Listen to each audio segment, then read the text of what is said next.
We want to welcome you to this rather emergency press conference to respond to the situation on the ground in Syria and the background to what happened. We're joined here by a strong alliance of interfaith leaders as well as leaders from the Syrian American community, which is a rather large and prosperous community here in the Chicagoland area, contributing to various causes. Some of them also have intersectionality with the medical community and do a lot of charity work, including in Syria. But I'll introduce myself, Ahmed Rahab, AHMED, Executive Director of the Council on American-Islamic Relations in Chicago, known as CAIR-Chicago. And I'll begin by giving you a few comments, then I'll reintroduce each person individually as they come up to the podium, and they will spell their names just in case their comments are used. React to the heinous attack on civilians in Syria. This one happened against the rebel-held city of Khan Sheikhoun in Idlib, in the province of Idlib, which is rebel-held mostly. It left hundreds of bodies strewn on the ground, babies suffocating, medical aid workers running around trying to save lives. A really horrific scene of havoc and chaos. And what we need to understand is that while this brings our attention today because of the gravity of the situation, the fact that a chemical weapon was used that was basically bombed down on these people from a Sukhoi 22 fighter jet, which is used mostly by the Syrian regime, but also the Russian army that is supporting them, that this scene today is repeated at various levels almost every day in some parts of Syria and has been for the past 5-6 Our attention is drawn today, but the question must be asked, where was our attention yesterday, when people were also dying and being orphaned and widowed, etc. But what is particularly egregious about the situation is that an internationally banned substance, the sarin nerve gas, was used. And in regards to our position as the United States of America, it is problematic. We did draw a red line before in the tenure of Obama. It was crossed once before in the Ghouta massacre, and we do have a survivor of that massacre who lost her husband and son in that massacre in 2013, and she'll be speaking to you as well. But then it happens again, this time in the tenure of a new president. And at first, at the podium, he stumbled, didn't say much, didn't even acknowledge the attack, did not. A few hours later in the day, he finally got around to doing so, but it was simply to critique Obama's failure to maintain his own red line, which is valid criticism, but then kicking the ball further down the line without actually having any substantive action for this time. Instead of just saying, if it happens again, we'll take care of it. And so our call today on our elected officials is to take the Syrian situation seriously. Every day lives are being lost. Every day people are dying and being injured. We can do something about it, if not militarily, diplomatically. As the United States of America, we should be able to have sway on countries like Russia and Iran who are supporting and indeed are culprits in the murder of Syrians every single day. So with that, I want to turn it over to our first speaker, and that is Dr. Mufaddal Hamadeh, who is a Syrian American Medical Society physician. He is the president of SAMS Midwest and has done several trips to the region to help people out in the makeshift hospitals that his organization has. Thank you. I'll try to be brief. Syrian American Medical Society is a... my name is, first name is Mufaddal, Mufaddal, last name Hamadeh, SAMS. The Syrian American Medical Society is an NGO. It's a non-for-profit organization. It's an organization that helps provide medical relief to the Syrian people inside Syria and outside Syria and the surrounding countries. Inside Syria, we have hospitals that we support and clinics and staff that send us the following report. Over the last 24 hours, there was 3 chemical weapons attacks, one in southern Idlib and one in the countryside of Hama called Latamna. There's a hospital there that was targeted with chemical weapons. 17 people were affected, but no death reported. Latamna Hospital was a hospital that was subjected to a chlorine gas attack on March 25th.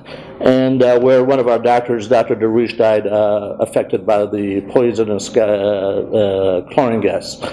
And about 6 a.m. On April 4th, the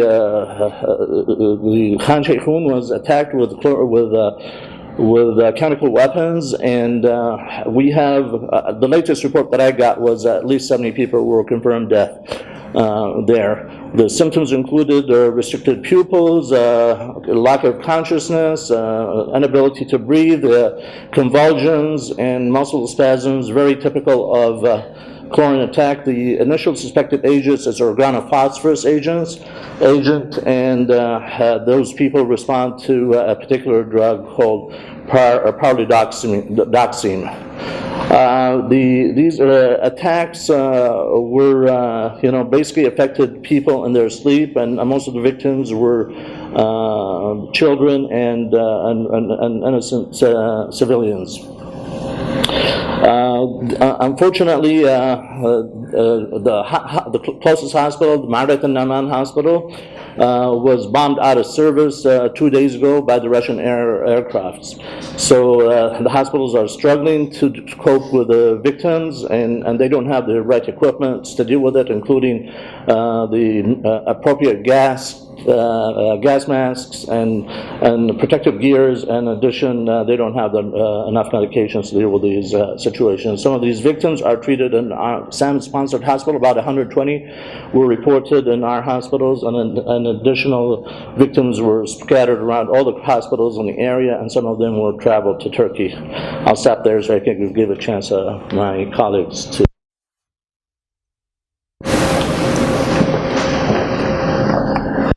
Next, we have Suzanne Sahlou, who's the founder of Syrian Community Network, a group that works to resettle Syrian refugees in the Chicagoland area. And with her is Huda Haider, who is a survivor of the Ghouta massacre in 2013. Like I said, her husband and eldest son were murdered in that attack. Good afternoon. My name is Suzanne, S-U-Z-A-N-N-E, Sahlul, S-A-H-L-O-U-L. I'm the founder and executive director of the Syrian Community Network, a nonprofit refugee support organization. The Syrian crisis has entered its 7th year with no end in sight, and close to 5 million Syrians have registered as refugees. Over 3 million Syrians are unregistered, living in various surrounding countries, and over 2 million are internally displaced. That's leaving half of the population of Syria as refugees. In the U.S., there are about 18,000 resettled refugees out of the 5 million registered refugees. Here in Chicago, we have 145 families. That's over 600 people. With me today is Huda, and I would like to introduce Huda, who will speak about her story. Huda is a survivor of the 2013 Ghouta gas attack. She lost her husband and her oldest son. She will speak in Arabic, and Suzanne will provide. I will translate. السلام عليكم، أنا هدى حيدر، أنا من ضحايا المجازر اللي صارت بسوريا، وبتمنى إنه كل الناس تسمعنا. Good afternoon. My name is Huda, H-O-D-A, Haidar, H-A-D-E-R. I'm a survivor of the gas attack in 2013, and I want the whole world to listen. أنا اليوم لما شفت الصبح المجازر اللي صارت بإدلب ذكرتني بعام 21/8 عام 2013، وقت صارت المجزرة عنا بمعظمية الشام. This morning when I saw the gas attacks, I was reminded of the gas attacks that I survived on August 21st, 2013. صار علينا 5 غارات من الغازات السامة والقوية، كمان راح عنا 700 شهيد و1500 مصاب. We had over 5 different types of gas that was used on us in Ghouta, with over 1,000 people who lost their lives. يعني الإنسان لازم يقوم يصحى عاد، يعني الحكام العرب قاعدة لشو؟ لازم يصحوا يشوفوا الشعب كلها أطفال اللي عم تروح، يعني ما في غير أطفال اللي عم تروح. We need the international community to wake up and to realize that these are the victims of these gas attacks are children. يعني اللي هم عم يدعوا إنه الجيش الحر ما عم يكون موجود وقت عم يقصفوا. هي كلها مدنيين، كلها أطفال، كلها نساء، اللي بالشوارع اليوم كلها أطفال، ما في جيش حر ولا في أي شيء، كلها أطفال اللي راحت اليوم، كلها مدنيين. The excuse that is used that Assad regime is targeting ISIS or terrorists, but what they're targeting are civilians and they're mostly children. يعني أنا بتمنى من الناس إنه تصحى، من العالم إنه تصحى، وأنا بشكر كل المنظمات اليهودية لأنه هي اللي عم توقف معنا أكثر من الحكام العرب. I want everybody to wake up, and I wish to thank all of the Jewish organizations and the Christian organizations and the multi-faith organizations that have stood with us, because the rest of the people seem to not care. يعني ثانك يو أكثر من هيك ما رح أحسن أحكي، لأنه كلها أطفال أبرياء اللي راحت، وأتمنى إنه العالم كلها تصحى، والأكثرية من الحكام العرب يعني إنه ما يضلوا نايمين بالقمة العربية اللي كانوا نايمين فيها. And we wish to remind the international community to take action and to stop these gas attacks, especially those in the surrounding countries, and for them to step in and to stop the bombing. يعني أنا مصابة بقصف الطيران، يعني كتير حالتنا يعني كتير تأثرنا كتير وما حدا عم يصحى، ومحاسبين إنه الجيش الحر، ما في جيش حر، هي كلها من قصف النظام، ما في جيش حر، كلها أطفال ومدنيين اللي عم تروح. Again, the excuse is always used that there are terrorists and that they're bombing terrorists, but what they're bombing are civilians and young children, and they're the victims of these gas attacks. أنا بتمنى إنه هلا يسمع صوتي كل الناس يوقفوا معنا، بس إنه عشان الأطفال والنساء اللي عم تروح والمدنيين الأبرياء. And I wish for everyone to hear my voice and to wake up and to take action. أولادي متأثرين بالكيماوي، بيناموا وهن بيشخروا، يعني كتير متأثرين أولادي بالكيماوي. My children still are very much affected in 2013 from the chemical attacks in 2013. Thank you. She thanks everyone.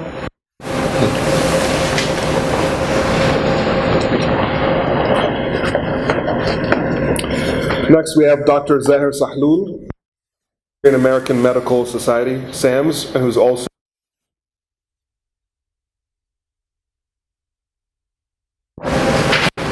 Good afternoon. My name is Zahir, Z-A-H-E-R, Sahlul, S-A-H-L-O-U-L. And I'm a member of the Syrian American Medical Society. I've been in the region close to Khan Sheikhoun just last year, visited the hospitals over there and looked at the shortage, the severe shortage of medical supplies and medications that the community over there are suffering. And now it's compounded by the recent bombing, and one of the largest tertiary centers, medical centers, went out of service because of the bombing just a few days ago. The first thing I would like to highlight that these people who died have names, and they are human beings. They are not insects. And I just want to mention a few of the names of the people who died today. Mulham Jihad al-Yusuf, Yasser Ahmad al-Yusuf, the child Ammar Yasser al-Yusuf, 7 years, the child Muhammad Yasser al-Yusuf, 10 years, the Sayyida Sina Haj Ali, Abdul Karim Ahmad al-Yusuf, the child Ahmad Abdul Hamid al-Yusuf. Multiple families lost all of its members today because of the bombing. And this is not happening for the first time. This has been happening in Syria for the past 6 years. The SAMS, Syrian American Medical Society, have published a report just last year. We called it A New Normal, Ongoing Chemical Weapon Attacks in Syria. And we documented 161 chemical weapon attacks in Syria. Although we called it a new normal, but this is not normal. And the apathy of the international community in reacting to these chemical weapon attacks is not normal. Since we published the attacks, Human Rights Watch have documented 8 other attacks in Aleppo city, leading to the forced evacuation of people. And in the last few weeks, we have witnessed rise of these chemical weapon attacks by the Syrian regime and supported by Russia. These attacks are not done by ISIS or Al-Qaeda. It's done by Assad, who is, it looks like, trying to polish his image in the international community. The second thing that we need to know that these attacks that are happening in Syria will be affecting us. The global refugee crisis that we are witnessing, the anti-refugee sentiment, the xenophobia, the Islamophobia, the rise of extreme right groups, and terrorism are all because of what we are seeing today on TV and the pictures of the children who are dying. If we do not react, someone else will exploit this situation to their advantage. Injustice anywhere is a threat to justice everywhere. The third thing that we need to know that it is our responsibility, our politicians, our policymakers, Senator Durbin, Senators Duckworth, the legislators in Illinois, President Trump, even though that he gave the green light, it looks like, to Assad to continue his attacks since he became a president, they have the responsibility to respond and make sure that these attacks stop once and forever. We need to make sure that the Syrian people have a future like our future, that children in Syria have a future like our future. It is the responsibility of our government and our legislators and our senators to make all of the effort to stop these chemical weapon attacks, crimes against humanity against the Syrian people. The last thing that I would like to highlight, if we don't want to respond, if we are not eager to stop Assad from killing its people using chemical weapons, prohibited chemical weapons, then we need at least to give the Syrian people ways to treat the victims. We have a huge shortage of antidotes, of oxygen, of hospitals. Even the OPCW, the organization that is responsible for chemical weapon prohibition, did not care about the chemical weapon attacks in the last few weeks, and they did not confirm the chemical agents. They did not collect samples, and we need to make sure that these agencies that are responsible to enforce human regulations and ethics and rules of the United Nations Security Council perform their duties. Thank you. I also want to introduce to the story, and that is one of refugees into the ban. Refugees were the first to be targeted, and despite all of the statistics and the reports and the trends that refugees pose problems versus any other groups, in fact, they pose less. And Syrians were amongst the most hurt. Getting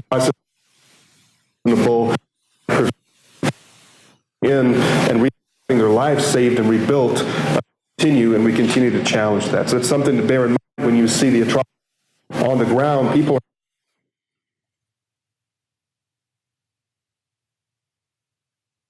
to themselves from these atrocities and this harm.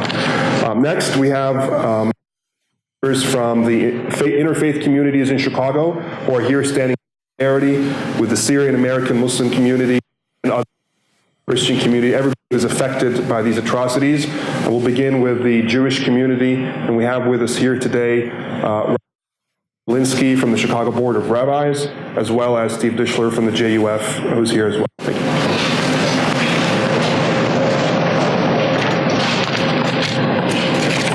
Michael Belinsky, B as in boy, A-L-I-N-S-K-Y. I'm the Executive Vice President for the Chicago Board of Rabbis. As mentioned, I'm joined by my colleague from the Jewish Federation, Steve Dishler, and I am proud that the Jewish community through JUF has a fund to assist Syrian victims. While of course it is tragic that such support continues to be needed. This latest attack in this awful war fills us with grief and anger. Women and children continue to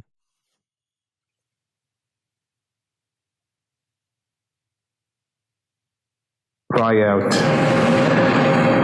However, what makes this latest act even more horrible and tragic is the use of gas.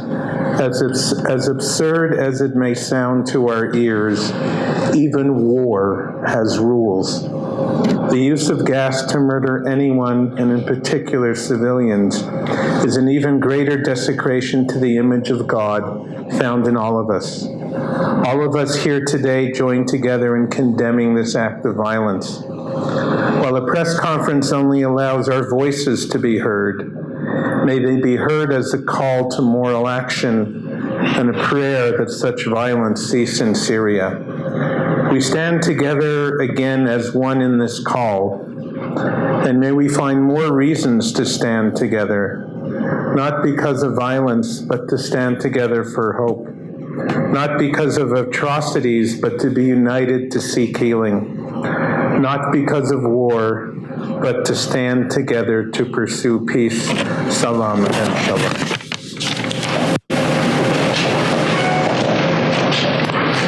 Next, we have Professor from the Catholic Community, Catholic Theological Union, known as CTU.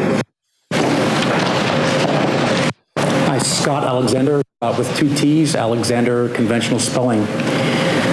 I'm here with a simple message on behalf of Catholic Theological Union, and I think I speak for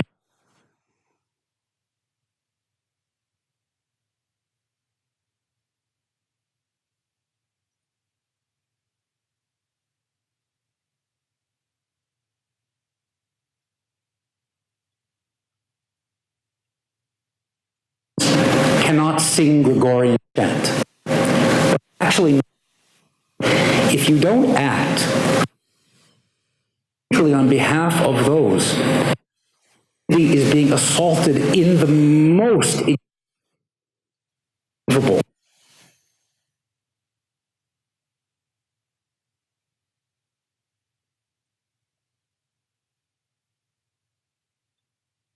the great festival in Easter. Your sisters and brothers are preparing to celebrate another ancient festival of liberation in Passover. Many of us have the same values in our own ways. Before our money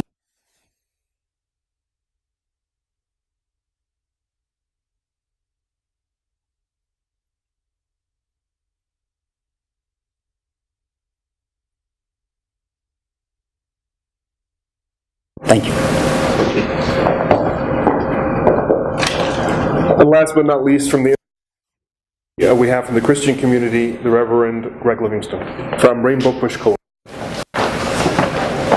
Good afternoon. My name is Reverend Gregory Livingston. I'm also the president of the Coalition for New Chicago. Gregory, common spelling, Livingston, Livingston. As you know, I'm here with all of my brothers and sisters on this sad occasion. We are here also on the 49th anniversary of the assassination of Martin Luther King Jr.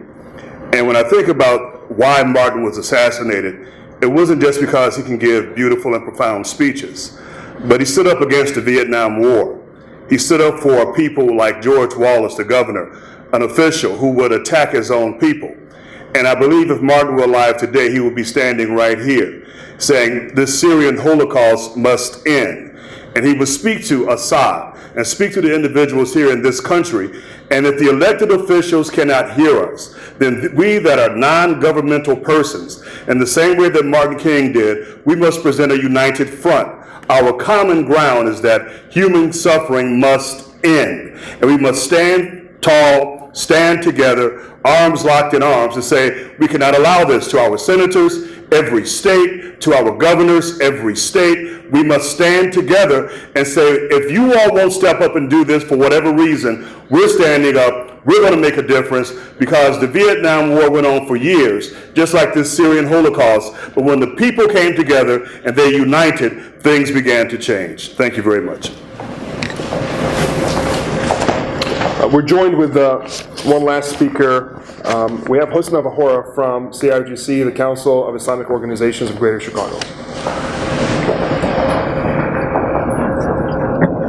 Good afternoon. My name is Husna Vahora, Husnaa. Vahora, V as in Victor, Hora, and I'm the Communications Coordinator at CIOGC. The Council of Islamic Organizations of Greater Chicago, 60 institutions, condemns the heinous chemical attack on children and civilians in Syria and demands that the Trump administration denounce the attack and appropriately address the dire humanitarian crisis in Syria. Chicago Muslims stand in solidarity with the Syrian community in the U.S. and in Syria and urge Chicagoans and people of conscience to speak out against these crimes by contacting their representatives and letting them know that as Americans, we demand an urgent humanitarian response to the Syrian crisis and that we welcome Syrian refugees. No human being should ever have to endure the great suffering Syrians have experienced. It is our duty as Americans and human beings to stand up for what is right. Thank you. That concludes our press conference. Unless anybody has any questions, we are all done. Thank you very much. Appreciate it.